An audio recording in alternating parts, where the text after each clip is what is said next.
My tomato plants have well and truly grown out now. How fantastic is this? All of my supports have done the job brilliantly. A few tips for you as your plants are heading towards first harvest. You'll find the plant stems will need a little help to keep them from breaking. With the tubular supports, just keep the main branches inside the framework.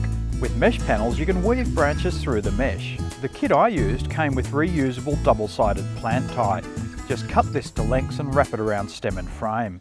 I keep the soft side towards the stems as I found it reduces any risk of rubbing or damage on soft stem plants like tomatoes. You'll find there's a lot of advice out there about removing the laterals, the side branches from your tomato plants, and also removing the first round of flowers. Laterals are just side shoots. The old school thinking is that you get better fruit and plants by removing them. I've tried both and honestly I haven't found that much difference. If anything, I get fruit sooner on plants where I don't prune the laterals off because that's where you often get your first flower buds. I really just prune my plants to keep them under control.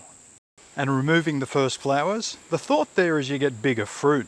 There is good logic to it because it's what professional growers do when they're focusing on growing fruit or flowers for showing and winning prizes.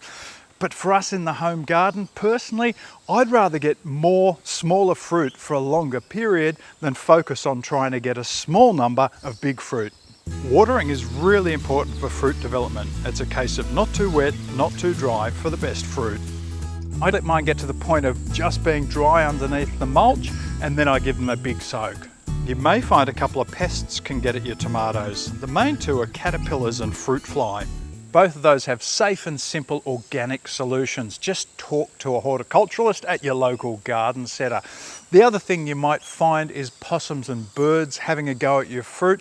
That's easily solved. Just get yourself some bird net and throw that over the top of the plants once the fruits start developing. It's not unusual for the lower leaves to start to look a bit daggy. You can remove these and then, guess what? Your first harvest appears.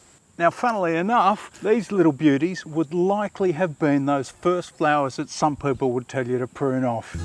For the rest of the season, just keep up the watering and liquid feeding and you'll likely have tomatoes well into late summer, even autumn. And once tomato season is finished, you can reuse your supports for your winter veggies. Just move them around if needs be, or pull them out, tidy them up and store them away until next tomato season. Oh, and my thoughts on all those different supports I trialled. I used a jumbo stake kit in my big pot and it was awesome. Needed virtually no tying up. In the bed, the standard size kit was a little small for the big toms I grew, but would be perfect for smaller cherry tomatoes. Likewise for the wire cage. The mesh panels were fabulous and an excellent space saver as plants could make really good use of that often dead space right at the end of the bed. I think my favourite was the tomato mesh with star posts due to its flexibility. You can make it whatever size you want and all those holes gave excellent support that the plants seemed to find by themselves.